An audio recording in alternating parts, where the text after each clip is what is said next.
Pemirsa, tim khusus bentukan Kapolri yang menangani kasus pembunuhan Brigadir Joshua menemukan barang bukti CCTV saat-saat vital terjadinya penembakan di rumah dinas Irjen Verdi Sambo. Ya, penemuan barang bukti CCTV ini yang menguatkan penetapan Putri Chandrawati sebagai tersangka.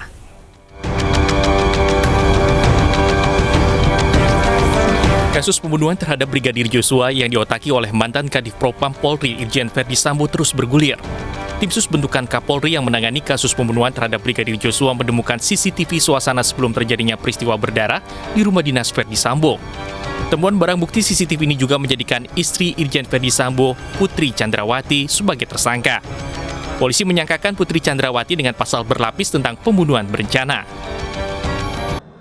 Alhamdulillah, CCTV yang sangat vital yang menggambarkan situasi sebelum, sesaat dan ketiga itu berhasil kami temukan.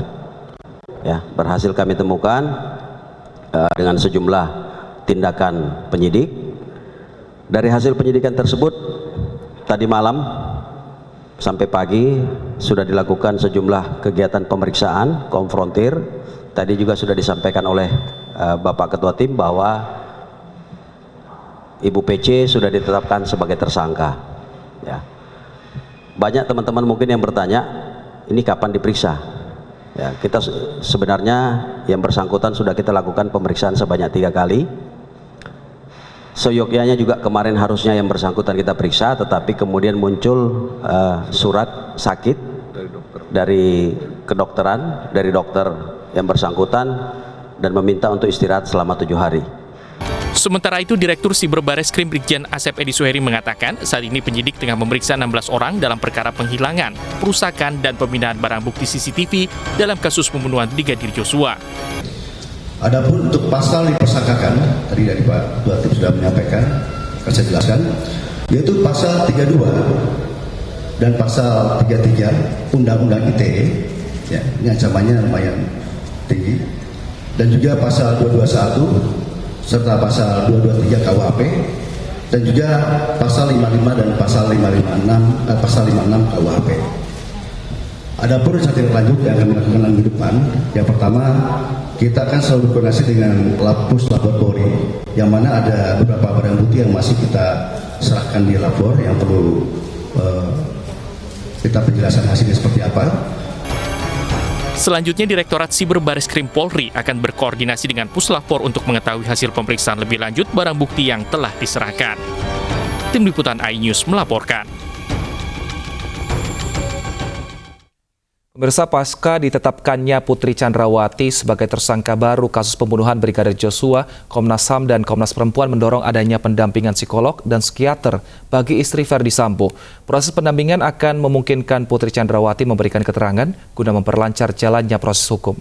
Mengingat kondisi psikologis Ibu PC, sebagaimana juga disimpulkan dari pemeriksaan dan observasi LPSK, Komnas HAM dan Komnas Perempuan mendorong agar pendampingan psikolog dan psikiater sebagai bagian dari hak atas kesehatan tetap dilakukan.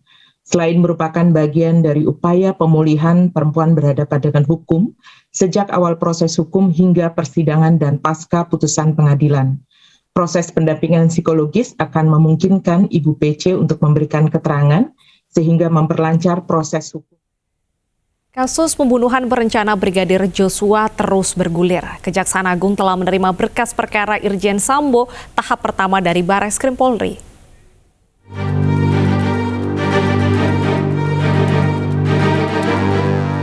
Pelimpahan berkas perkara tahap pertama 4 tersangka pembunuhan berencana Brigadir Joshua telah dilakukan Bareskrim Polri ke Jaksa Agung Muda Tindak Pidana Umum Kejaksaan Agung Jumat siang. Keempat tersangka yang dilimpahkan berkasnya adalah Verdi Sambo, Richard Eliezer, Ricky Rizal, dan Kuat Ma'ruf. Keempat berkas tersebut akan diteliti dalam jangka waktu 14 hari apakah berkas sudah lengkap atau belum. Pada hari ini sekitar pukul 14.30, Jamdidum telah menerima berkas perkara atas nama FS, RE, RR, dan KM yang melanggar pasal 338, 340, 55 ayat 1 ke 1 KUHP untuk pasal 56. Dan kesempatan diberikan 14 hari oleh jaksa penuntut umum atau penelitian terhadap berkas perkara tersebut. Dan selama proses penelitian ini kita melakukan upaya-upaya koordinasi secara efektif dan intensif dengan penyidik. Mudah-mudahan dalam waktu kurun itu bisa segera diselesaikan. Kapus Penkum Kejaksaan Agung Ketut Sumenda menegaskan, untuk mengefektifkan waktu, jaksa peneliti akan berkoordinasi dengan penyidik untuk mempercepat penyelesaian proses penyidikan. Dari Jakarta, Tim Liputan iNews melaporkan. Kita beralih ke informasi lainnya. Pemirsa, harga telur ayam di pasar tradisional Denpasar yang merangkak naik ini membuat penjualan telur merosot. Sementara itu, harga telur yang naik di sejumlah pasar di Kota Jombang, Jawa Timur membuat pusing para penjual makanan.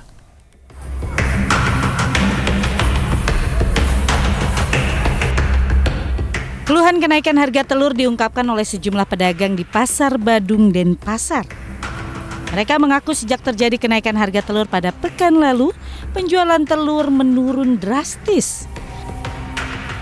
Jika biasanya pedagang dapat menjual hingga 50 kerat telur, kini setelah harga naik pedagang hanya menjual tidak lebih dari 10 kerat per harinya. Kenaikan harga telur di Bali mencapai Rp5.000 per keratnya dengan harga eceran Rp2.000 per butir. Aduh, kalau ibu ini parah sekarang jualan tuh. Barang selalu mahal, tak ada orang pembeli. Pembelinya kurang. Mulai kapan dulu? Mulai 1 minggu. Sementara kenaikan harga telur juga terjadi di Pasar Legi, Kota Jombang, Jawa Timur. Harga telur yang biasanya hanya sekitar Rp22 hingga Rp25.000 kini melonjak hingga Rp30.000 per kilogramnya.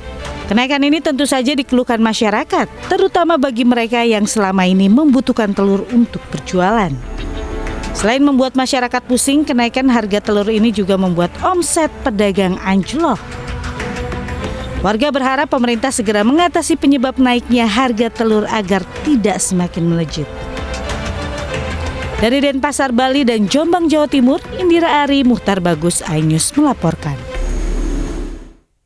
Pemirsa, Pemprov DKI Jakarta kembali membuka Tebet Eco Park dengan sejumlah fasilitas baru. Nantikan informasi selengkapnya usai jeda berikut.